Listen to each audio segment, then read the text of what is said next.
নমস্কার বন্ধুরা, এই ভিডিওতে তোমাদের মধ্যে বেশ কয়েকটা গুরুত্বপূর্ণ আপডেট শেয়ার করার আছে।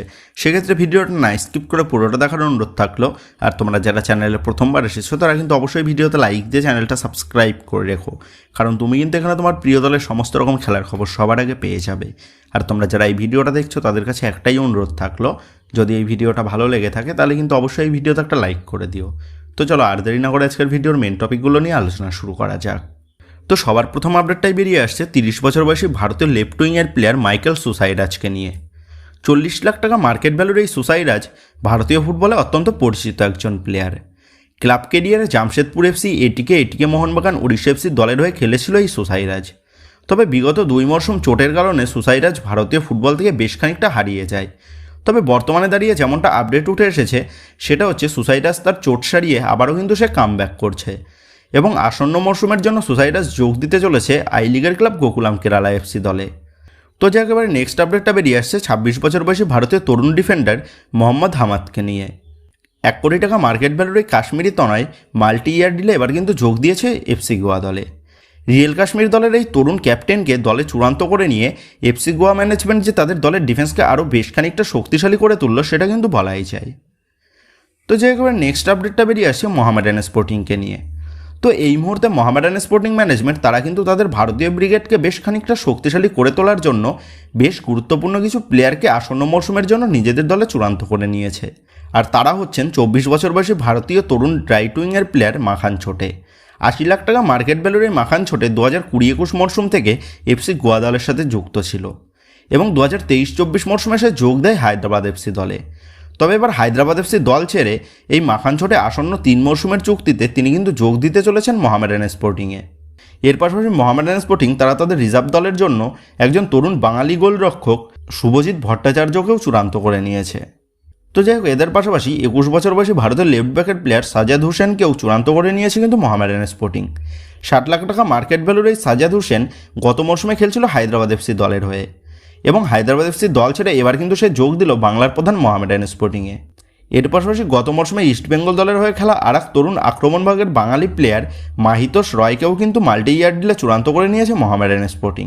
তো মোহামেডান স্পোর্টিং যে আসন্ন মরশুমে তাদের ভারতীয় ব্রিগেডকে বেশ খানিকটা শক্তিশালী করে তোলার জন্য এবং ভবিষ্যতে তাদের সিনিয়র দলের সাপ্লাই লাইনকে মজবুত করে তোলার জন্য তারা যে ট্রান্সফার মার্কেটে বেশ ভালোভাবে কাজ করছে সেটা কিন্তু বলাই যায়। তো যে একেবারে নেক্সট আপডেটগুলো ইস্টবেঙ্গলকে নিয়ে। তো ইস্টবেঙ্গলও কিন্তু তারা তাদের জুনিয়র দলের জন্য তরুণ ডিফেন্ডার মোহাম্মদ জেসেল কে তারা কিন্তু সই করিয়ে নিয়েছে মুথু এফএ দল থেকে। তো যাই এবার যদি ইস্টবেঙ্গলের সিনিয়র দলকে নিয়ে কিছু আলোচনা করা যায়, তো তোমরা জানো ইতিমধ্যেই 5 জন বিদেশি কিন্তু চূড়ান্ত হয়ে গেছে ইস্টবেঙ্গলের সিনিয়র দলের জন্য, যেখানে গত মরশুমের স্কোয়াড থেকে ডিফেন্ডার হিজাজি মাহের, মিডফিল্ডার সাউল ক্রেসপো এবং স্ট্রাইকার ক্লিটন সিলভাকে দলে ধরে রেখেছে ইস্টবেঙ্গল। এর পাশাপাশি 2 নতুন বিদেশি মাদিথালাল এবং ডিমিত্রিয়াস ডিয়ামান্টাকোসকে চূড়ান্ত করে নিয়েছে ইস্টবেঙ্গল ম্যানেজমেন্ট, যার ফলে বর্তমানে ইস্টবেঙ্গলের স্কোয়াডে আর কিন্তু মাত্র একজন বিদেশি প্লেয়ারের স্লট কিন্তু ফাঁকা রয়েছে। আর যেমনটা খবর, সেই স্লটে ইস্টবেঙ্গল কোচ কার্লোস কোয়াদ্রাত একজন বিদেশি ডিফেন্ডার কিন্তু চূড়ান্ত করতে চলেছে। সেহেতু রবসান রবিনোর যে নিউজটা এতদিন ধরে মার্কেটে ছড়িয়েছিল সেটা কিন্তু সম্পূর্ণ ফলস এবং রবসান রবিনোর বিষয়ে ইস্টবেঙ্গল যে কোনোরকম মুভ করছে না সেটা কিন্তু বহুদিন আগেই তোমাদের জানিয়ে দিয়েছিলাম। তো যাই হোক, গতকাল ইস্টবেঙ্গল ম্যানেজমেন্ট তারা কিন্তু আসন্ন মরশুমের জন্য তাদের দলে আরও একজন তরুণ সেরা প্লেয়ারকে কিন্তু চূড়ান্ত করে নিয়েছে। আর সেই প্লেয়ারটা হচ্ছে 22 বছর বয়সী ভারতীয় সেন্ট্রাল মিডফিল্ড পজিশনের প্লেয়ার মার্ক জোথেনপুইয়া। 60 লাখ টাকা মার্কেট ভ্যালুর এই মার্ক জোথেনপুইয়া 2020-21 মরশুম থেকে সে খেলছিল হায়দ্রাবাদ এফসি দলের হয়ে এবং এতদিন পর্যন্ত হায়দ্রাবাদ এফসি দলে সে একটা লম্বা সময় কাটিয়ে এবার কিন্তু জোথেনপুইয়া যোগ দিল কিন্তু ইস্টবেঙ্গল দলে। তো তোমরা জানো ইস্টবেঙ্গল ম্যানেজমেন্ট আপুইয়াকে দলে নেওয়ার জন্য ডেসপারেটভাবে চেষ্টা চালিয়েছিল, তবে শেষ পর্যন্ত ইস্টবেঙ্গলকে চমক দিয়ে আপুইয়াকে কিন্তু চূড়ান্ত করে নিয়েছে মোহনবাগান। তবে ইস্টবেঙ্গল ম্যানেজমেন্ট তারা কিন্তু আপুইয়াকে না পেলেও তারা কিন্তু আরাক পুইয়া মানে জোথেনপুইয়াকে তারা কিন্তু চূড়ান্ত করে নিয়েছে। তো আশা করব কোচ কার্লোস কোয়াদ্রাতের হাত ধরে জোথেনপুইয়া ইস্টবেঙ্গলের মাঝ মাঠে বেশ ভালো মতনই ভরসা জোগাতে পারবে। তো যে একেবারে নেক্সট আপডেট মোহনবাগানকে নিয়ে। তো এই মুহূর্তে ট্রান্সফার মার্কেটে বেশ রকেটের গতিতেই ছুটছে কিন্তু মোহনবাগান ম্যানেজমেন্ট। ইতিমধ্যে জেমি ম্যাকলারেন এবং আপুইয়াকে চূড়ান্ত করে নিয়ে ট্রান্সফার মার্কেটে কিন্তু বড় চমক দিয়েছে মোহনবাগান ম্যানেজমেন্ট। তো তোমরা জানো আসন্ন মরশুমের আইএসএলের নতুন নিয়ম অনুযায়ী সমস্ত দলগুলি 2 জন করে প্লেয়ার তারা কিন্তু স্যালারি কাপের বাইরে দলে চূড়ান্ত করতে পারবে। আর আইএসএলের এই নতুন নিয়ম অনুযায়ী মোহনবাগান ম্যানেজমেন্ট এই নিয়মটা কিন্তু মানল সর্বপ্রথম দল হিসাবে। তো যেমনটা খবর, মোহনবাগান ম্যানেজমেন্ট আপুইয়াকে তারা কিন্তু স্যালারি ক্যাপের বাইরে রেখে মানে নতুন নিয়ম অনুযায়ী তারা কিন্তু এই আপুইয়াকে দলে চূড়ান্ত করেছে। তো এখনও পর্যন্ত শুধুমাত্র মোহনবাগান দলই তারা কিন্তু এই রুলসটাকে মেনটেন করেছে ট্রান্সফার মার্কেটে, তেমনটাই কিন্তু জানিয়েছে মার্কাস মার্গুলাও, যেটা কিন্তু বড় একটা গর্বের বিষয় মোহনবাগান সমর্থকদের জন্য, সেটা কিন্তু বলাই যায়। তো যে একেবারে নেক্সট আপডেটটা বেরিয়ে আসছে সিএফএল এর ডার্বি নিয়ে। তো আগামী 25 তারিখ থেকে মানে কাল বাদে পরশু দিন থেকে শুরু হতে চলেছে নতুন মরশুমের প্রথম টুর্নামেন্ট সিএফএল। আর এই সিএফএল এর বড় ম্যাচ মানে ডার্বি ম্যাচের সূচিও কিন্তু ঘোষণা হয়ে গেছে ইতিমধ্যেই। তো যেমনটা খবর, আগামী জুলাই মাসের 13 তারিখেই সিএফএল এর ডার্বি ম্যাচ অনুষ্ঠিত হতে চলেছে। আর এই সিএফএল এর লাইভ টেলিকাস্ট তোমরা দেখতে পাবে G5 এবং G24 ঘন্টা চ্যানেলে। তো তোমরা কমেন্ট করে জানিও নতুন মরশুমের প্রথম ডার্বি ম্যাচের রং কী হতে পারে বলে তোমার মনে হচ্ছে। এই বিষয়ে তোমাদের মতামতটা অবশ্যই নিচে কমেন্ট করে জানিয়ে দিও। তবে নেক্সট আপডেটটা বেরিয়ে আসছে 24 বছর বয়সী ভারতীয় সেন্টার ফরওয়ার্ডের প্লেয়ার রহিম আলীকে নিয়ে। তো এই তরুণ ভারতীয় স্ট্রাইকার রহিম আলী যে 2018-19 মরশুম থেকে সে একটা লম্বা সময় কাটাচ্ছে চেন্নাই এফসি দলে। তবে এবার কিন্তু এই ভারতীয় স্ট্রাইকারকে দলে ফেরানোর জন্য আইএসএলের একাধিক ক্লাব তারা কিন্তু প্রস্তাব পাঠিয়েছে। আর সেই সমস্ত দলগুলির মধ্যে রয়েছে পাঞ্জাব এফসি, ওড়িশা এফসি এবং এদের পাশাপাশি বাংলার দুই প্রধান ইস্টবেঙ্গল ও মোহনবাগান তারাও কিন্তু রহিম আলীকে দলে ফেরানোর জন্য ইচ্ছা প্রকাশ করেছে। আর ইস্টবেঙ্গল ও মোহনবাগানের কাছ থেকে রহিম আলীর কাছে যে অফার এসেছে সেটা কিন্তু রহিম আলী নিজেই জানিয়েছে। সেক্ষেত্রে আসন্ন মৌসুমে রহিম আলী কোন দলের হয়ে খেলতে নামে সেটাই কিন্তু এখন দেখার বিষয় হবে। তো এবার নেক্সট আপডেটটা বেরিয়ে আসছে ছাংতেকে নিয়ে। তো আপুইয়াকে মোহনবাগান ম্যানেজমেন্ট তারা দলে চূড়ান্ত করে নেওয়ার পর ছাংতের বিষয়ে কিন্তু আবার বেশ জোরালোভাবে জানা যায় মোহনবাগানকে নিয়ে।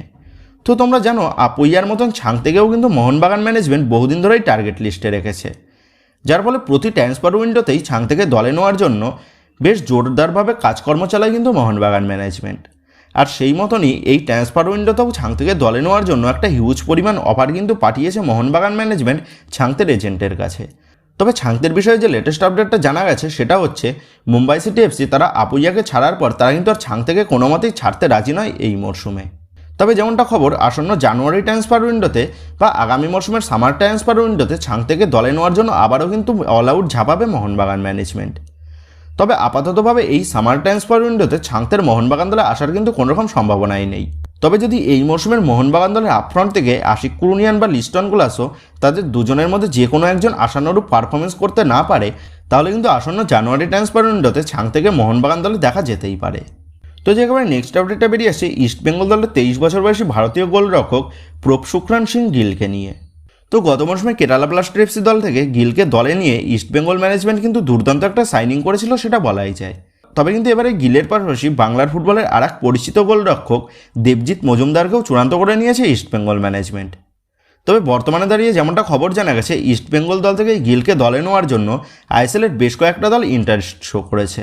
আর সেই দলগুলির মধ্যে রয়েছে পাঞ্জাব এফসি এবং পাঞ্জাব এফসির পাশাপাশি আরও যেমনটা খবর জানা গেছে গিলকে দলে নেওয়ার জন্য মোহনবাগান ম্যানেজমেন্টও কিন্তু তারাও ইন্টারেস্ট শো করেছে। তবে বিষয়টা কিন্তু এখনও পর্যন্ত পুরোপুরি রুমর পর্যায়ে রয়েছে। তো বর্তমানে মোহনবাগানের স্কোয়াডে বিশালকায়িতের একজন প্রপার ব্যাকআপ গোলকিপারের কিন্তু প্রয়োজন রয়েছে। আর ঠিক সেই মতনই গিলকে টার্গেট করেছে কিন্তু মোহনবাগান ম্যানেজমেন্ট, তেমনটাই খবর। তখন এটাই দেখার বিষয় হবে ইস্টবেঙ্গলের প্রধান গোলরক্ষককে ইস্টবেঙ্গল দল থেকে ছিনিয়ে নিয়ে এসে ট্রান্সফার মার্কেটে আরও একটা বড় চমক দিতে পারে নাকি মোহনবাগান ম্যানেজমেন্ট। তো বন্ধুরা তোমরা কমেন্ট করে জানিও বিশালকায়িতের প্রপার ব্যাকআপ প্লেয়ার হিসেবে আরশান ওয়াল ঠিক আছে, নাকি আইএসএল এক্সপিরিয়েন্স কোনো ব্যাকআপ গোলকিপারকে দলে নেওয়ার প্রয়োজন রয়েছে মোহনবাগানের। এই বিষয়ে তোমাদের মতামতটা অবশ্যই নিচে কমেন্ট করে জানিয়ে দিও। তো বন্ধুরা এই ভিডিওতে গুরুত্বপূর্ণ আপডেটগুলোই তোমাদের মধ্যে শেয়ার করার ছিল। তো আশা করি ভিডিওটা তোমাদের ভালো লেগেছে। তো যদি ভিডিওটা ভালো লেগে থাকে তাহলে ভিডিওতে লাইক দিয়ে চ্যানেল সাবস্ক্রাইব করে পাশে থাকা বেল আইকনটা অবশ্যই প্রেস করে দিও। আর তোমরা যারা এখনও পর্যন্ত আমাদের সোশ্যাল মিডিয়া পেজের সাথে যুক্ত হওনি তারা কিন্তু অবশ্যই নিচে ডেসক্রিপশন বক্সের লিঙ্ক থেকে আমাদের সোশ্যাল মিডিয়া পেজের সাথে যুক্ত হয়ে যেও, কারণ এখন কিন্তু সমস্ত লেটেস্ট আপডেটগুলো সবার আগে আমাদের সোশ্যাল মিডিয়া পেজেই পোস্ট করা হয়। আর তোমরা এখন ফেসবুক এবং ইনস্টাগ্রামে গিয়ে তোমরা আমাদের এই চ্যানেলের নাম লিখে সার্চ করলেও তোমরা কিন্তু আমাদের ফেসবুক এবং ইনস্টাগ্রাম পেজটাও খুঁজে পেয়ে যাবে। সেক্ষেত্রে তোমার প্রিয় দলের সমস্ত রকম লেটেস্ট আপডেট সবার আগে পাওয়ার জন্য এবং আমার সাথে সরাসরি যে কোনো বিষয়ে কথা বলার জন্য তোমরা কিন্তু অবশ্যই মনে করে আমাদের সোশ্যাল মিডিয়া পেজের সাথে যুক্ত হয়ে যেও। তো বন্ধুরা এই ভিডিওটা এটুকুই ছিল। তো আসি বন্ধুরা, দেখা হচ্ছে পরের ভিডিওতে।